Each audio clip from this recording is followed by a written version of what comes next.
The last Star Wars film eventually crossed the $1 billion mark worldwide. That was 2019's The Rise of Skywalker, a film people had complicated feelings about, to put it diplomatically. But it crossed $1 billion, because it was Star Wars. 7 years later, The Mandalorian and Grogu opened to $82 million domestically over its first 3 days, growing to an estimated $102 million through Monday's Memorial Day holiday. That's the worst opening for a Star Wars film since Disney bought the franchise in 2012. Prior to this weekend, that distinction belonged to 2018's Solo, which opened to $84 million over the weekend and $103 million through the holiday frame.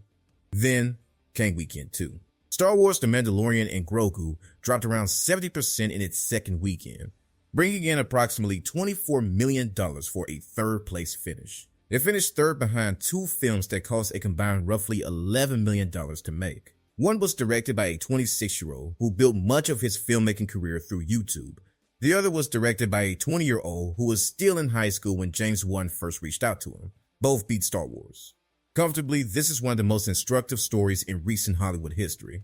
And it's not just about a franchise in decline. It's about what happens when the industry builds everything on familiarity and a new generation of filmmakers builds everything on instinct. Let's get into it. The Mandalorian and Grogu was never supposed to be a movie.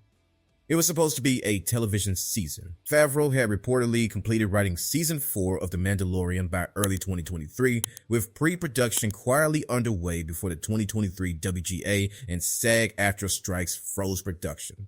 Rather than returning to Disney+, Lucasfilm used a pause to make a strategic bet, bringing Din Djarin and Grogu to theaters instead. The logic was reasonable on its face. The Mandalorian was the most beloved thing Disney had done with Star Wars since acquiring the franchise. Pedro Pascal was one of the most recognizable faces in popular culture. Grogu Baby Yoda to most of the world was arguably the most commercially potent character Disney had introduced in years. If you were going to restart Star Wars at the theatrical level, these were the characters to do it with. But the existing scripts couldn't simply be adapted. As Favreau explained to SFX magazine, the season 4 scripts had too many characters. Assumed viewers had seen everything up to that point and were specifically designed to set up what came next in the broader Star Wars universe. Favreau explained that the existing scripts focused heavily on Grand Admiral Thrawn and the broader storyline. You can't just take those scripts and turn them into a movie, he said. So he didn't. Favreau started over. The new script, co-written with Dave Filoni and Noah Clore, was conceived as a standalone theatrical entry accessible to families who'd never seen the Disney Plus series, while rewarding those who had. The film was announced in January 2024, with production beginning later that year, shooting entirely in California across 92 filming days at Manhattan Beach Studios. The production employed around 500 crew members and 3,500 background players, and received over $21 million in California Film Commission tax credits, one of the largest allocations in that program's history. The reported net production budget landed at $165 million, assuming marketing landed near the $100 million range typical of a global tentpole release. Total studio spending could have approached roughly $265 million, the figure in this video's title. That marketing figure hasn't been publicly confirmed, so it should be understood as an estimate based on industry norms rather than a disclosed number. The Mandalorian and Grogu collected $82 million in its domestic opening weekend, growing to an estimated $102 million through Monday's Memorial Day holiday. Those numbers are above $100 million. In isolation, they sound like a success. In context, they're anything but. The film showed particular strength among moviegoers under 13 and men over 55, families with young kids who like Baby Yoda, and older audiences who grew up with the franchise. The audience skewing very young and very old simultaneously is notable. The 18 to 35 demographic, the group that drives opening weekend records and social media conversation, was largely absent. Star Wars has never been especially strong overseas, and The Mandalorian and Grogu reinforced that pattern, earning $64 million internationally in its opening weekend for a global total of around $145 million over 3 days. Then The second weekend collapse arrived. Star Wars fell to third place domestically behind two micro-budget horror films, adding only around $24 million in its second frame, a drop of around 70%. The film's worldwide total reached approximately $247 million.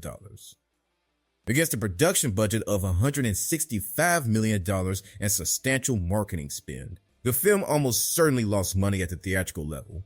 Disney insiders suggested the overall picture would be more nuanced once streaming, merchandise, and ancillary revenue were factored in, but that argument is increasingly the industry's way of reframing a theatrical loss as something else. This channel has covered this territory with Elio and the Pixar discussion, but it applies here with even greater force. Disney trained its audience to expect Star Wars content included with their Disney Plus subscription. 3 seasons of The Mandalorian, The Book of Boba Fett, Ahsoka, Andor, an enormous volume of Star Wars storytelling delivered directly to subscribers. The last Star Wars film hit theaters in 2019. In those 7 years, Lucasfilm turned its attention entirely to Disney Plus shows. The ads being made of audiences with The Mandalorian and Grogu was essentially, the characters you've been watching on your television for 6 years are now in a movie. Please pay $18 to see it. A significant portion of the target audience appears to have responded with a reasonable question. Why? The last film that held this distinction was 2018's Solo, which launched with $103 million after making $14.1 million in previews over Memorial Day weekend. With a $300 million budget, Solo is the only Star Wars film to lose money. The Mandalorian and Grogu has a leaner budget than Solo, but the franchise trendline is pointing in one direction. The Disney era has produced multiple films and more than a dozen television seasons in roughly a decade, not all of them connected. The sequel trilogy concluded in a manner that left significant portions of the fan base frustrated. The television output varied widely in quality. A franchise that had once been a guaranteed theatrical event has become something closer to a reliable streaming commodity, which is a fundamentally different commercial proposition. Here's where the story becomes genuinely instructive. The weekend The Mandalorian and Grogu dropped around 70%. 2 films made by YouTube directors outperformed it. Combined, they cost roughly $11 million to produce.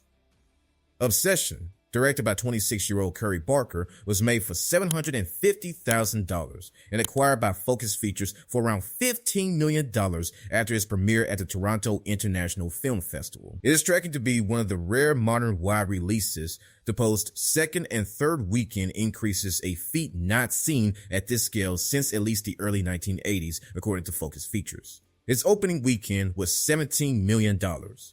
Its second weekend was $24 million. Its third weekend was $26 million. After 3 weekends, Obsession had grossed around $106 million domestically and $148 million worldwide against a production budget under $1 million, putting it on pace to return many dozens of times its production cost. Backrooms, directed by 20-year-old Kane Parsons, was made for $10 million and opened to $81 million domestically and $118 million worldwide, the biggest opening in A24's history according to the studio, more than tripling its previous record. When James Wan first had a Zoom meeting with Parsons, they were joined not by the YouTuber's manager or agent, but by his dad. Parsons was only 16 at the time. Wan recognized what he had. A24 trusted the creator who built the phenomenon in the first place rather than handing the concept to an established filmmaker. Parsons became one of the youngest filmmakers ever to top the domestic box office. Both Backrooms and Obsession were directed by YouTube creators and cost nearly nothing to produce by studio standards. This should empower the industry. There's a new audience, and they're waiting for this kind of content, analyst Jeff Bach of Exhibit Relations told Variety. We knew indie horror was hot, but we didn't know how hot. Is actually competing with the big summer blockbusters. The specific mechanism worth understanding is this. Barker and Parsons didn't just make cheap films. They made films with pre-built audiences who are already emotionally invested in the world and the creator. Their audiences didn't need to be convinced to show up. They were already there. It all feels like a passing of the guard moment, with Parsons and Barker's movies overshadowing the ultimate establishment franchise, Star Wars. Here's the honest answer. It's apparently fine. Possibly better than fine. The film holds a broadly positive Rotten Tomatoes score, which for a Star Wars film in the Disney era is a relatively strong result. Audiences who saw it gave it positive marks. The practical creature work Favreau brought in stop-motion legend Phil Tippett and legacy effects to create physical alien costumes alongside the digital work generates consistent praise.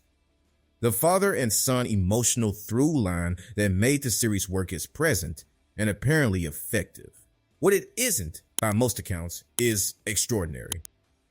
It's a competently made, emotionally serviceable extension of a streaming television series, which is almost exactly what it started out as before Lucasfilm decided it should be a $165 million theatrical film. The strengths are genuine. The ceiling was always visible.